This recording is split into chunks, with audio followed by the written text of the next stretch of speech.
Hello everyone, आज हम discuss करेंगे structural components of nucleic acid. Nucleic acid जो होता है वो सेल के न्यूक्लियस के अंदर प्रेजेंट होता है। ओके, ये क्या है? सेल। सेल के अंदर क्या प्रेजेंट होता है? न्यूक्लियस। न्यूक्लियस के अंदर क्या प्रेजेंट होता है? Nucleic acid. Okay, first time nucleic acid को आइसोलेट किया फ्रेडरिक मेस्चर ने। ओके, फर्स्ट सेल जो थी उनके न्यूक्लियस में से न्यूक्लिक एसिड को आइसोलेट किया फ्रेडरिक मेस्चर ने। कब? 1869 में। न्यूक्लिक एसिड जो है वो क्या है? पॉलीमर है, ठीक है, जो कि नंबर ऑफ न्यूक्लियोटाइड से बना है। ओके, नंबर ऑफ न्यूक्लियोटाइड मिलकर न्यूक्लिक एसिड जो है वो बनाते हैं। ठीक है, न्यूक्लिक एसिड जो है वो दो टाइप्स के होते हैं। पहला है डीएनए, सेकेंड है आरएनए। डीएनए का फुल फॉर्म है डीऑक्सी राइबोज न्यूक्लिक एसिड, वहीं आरएनए का फुल फॉर्म है ribose nucleic acid. Okay, nucleic acid और न्यूक्लियोटाइड, ओके, इन दोनों के स्ट्रक्चरल कंपोनेंट जो है वो तीन है। पहला है पेंटो शुगर, दूसरा है नाइट्रोजनस बेस, तीसरा है phosphate group. Okay, one by one हम इन्हें डिस्कस करेंगे। पेंटो शुगर है, पेंटो शुगर इट मीन्स क्या होगा कि इसमें 5 कार्बन होंगे। ठीक है, वन। अब ये क्या है? राइबोज शुगर और डीऑक्सी राइबोज शुगर, जो कि क्या है? पेंटोज शुगर है। ठीक है, ये दोनों ही पेंटोज शुगर है। ओके, डीएनए के अंदर डीऑक्सी राइबोज शुगर प्रेजेंट होती है, वहीं आरएनए के अंदर राइबोज शुगर जो है वो प्रेजेंट होती है। राइबोज शुगर और डीऑक्सी राइबोज शुगर जो है इन दोनों में एक डिफरेंस है, उसे अब हम देखते हैं। सेकेंड प्राइम का जो कार्बन है राइबोज शुगर में, सेकेंड प्राइम पर जो सेकेंड प्राइम का जो कार्बन है उसका जो उस पर हाइड्रोक्सिल ग्रुप जो है वो प्रेजेंट होता है। ठीक है, कौन सा ग्रुप प्रेजेंट होता है? हाइड्रोक्सिल ग्रुप प्रेजेंट होता है। वहीं डीऑक्सी राइबोज शुगर जो है उसका सेकेंड प्राइम का जो कार्बन है वहां पर हाइड्रोक्सिल ग्रुप जो है वो अब्सेंट होता है, वहां पर प्रेजेंट नहीं है। ओके, इस वजह से ही डीएनए जो है वो स्टेबल है as compared to the ribose, means क्या? आरएनए से। ओके, राइबोज शुगर जो होती है उसके सेकेंड प्राइम पर हाइड्रोक्सिल ग्रुप जो है वो प्रेजेंट होता है।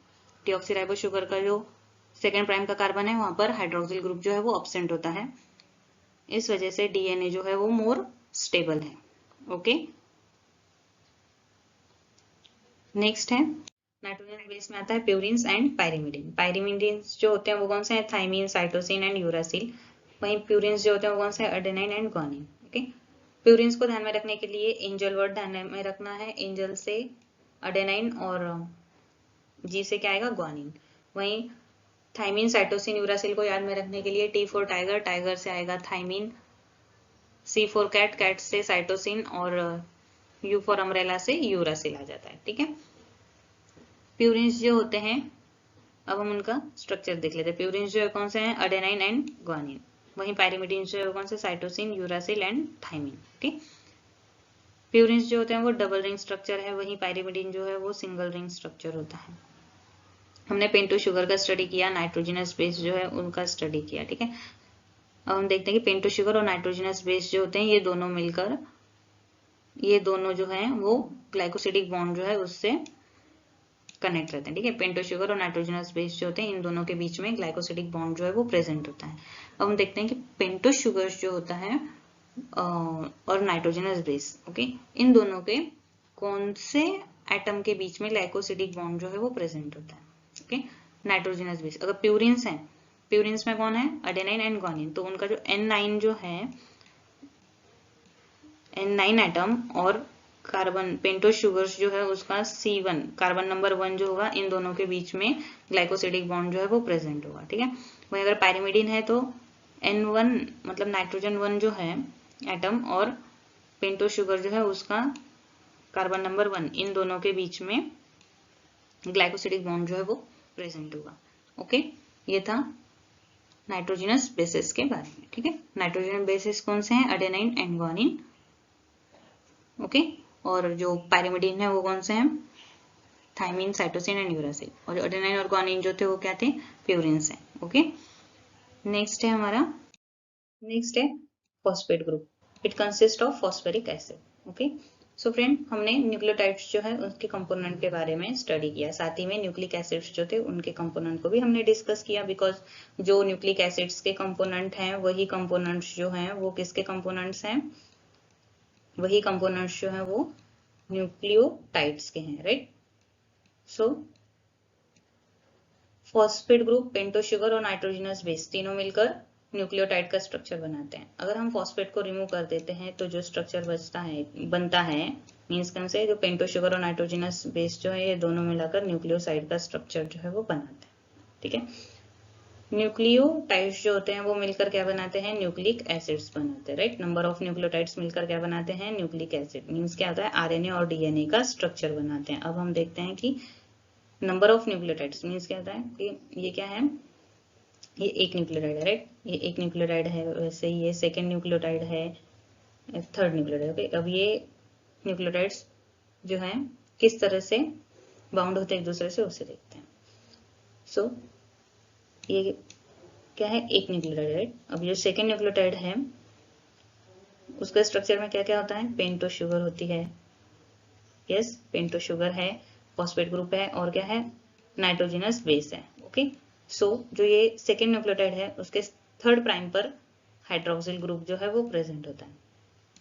ओके, तो ये हाइड्रोक्सिल ग्रुप जो होता है वो क्या करता है, न्यूक्लियोफिलिक अटैक करता है। फर्स्ट नंबर की जो न्यूक्लियोटाइड है उसके पेंटोस शुगर जो है उसकी फिफ्थ प्राइम पे जो फॉस्फेट है उसके ऊपर कौन सा न्यूक्लियोफिलिक अटैक जो है वो करता है, जिस वजह से क्या होता है, फॉस्फोडाइस्टर बॉन्ड जो है वो बनता है।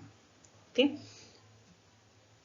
इस तरह से एक नंबर की जो न्यूक्लियोटाइड है वो सेकेंड नंबर की न्यूक्लियोटाइड से बाउंड होती है। वहीं नेक्स्ट न्यूक्लियोटाइड आएगा तो उसका भी जो थर्ड प्राइम पे जो हाइड्रोक्सिल ग्रुप है वो क्या करेगा, सेकेंड जो न्यूक्लियोटाइड है उसके फिफ्थ प्राइम पे जो फॉस्फेट ग्रुप है उसके ऊपर न्यूक्लियोफिलिक अटैक करता है और फॉस्फोडाइस्टर बॉन्ड जो है वो बनता है। ओके, फॉस्फोडाइस्टर बॉन्ड बनने की वजह से ही न्यूक्लिक एसिड जो है वो एसिडिक नेचर जो है वो शो करता है। ठीक है, फॉस्फेट और पेंटोस शुगर जो है इन दोनों के बीच में भी फॉस्फोडाइस्टर बॉन्ड जो है वो प्रेजेंट होता है।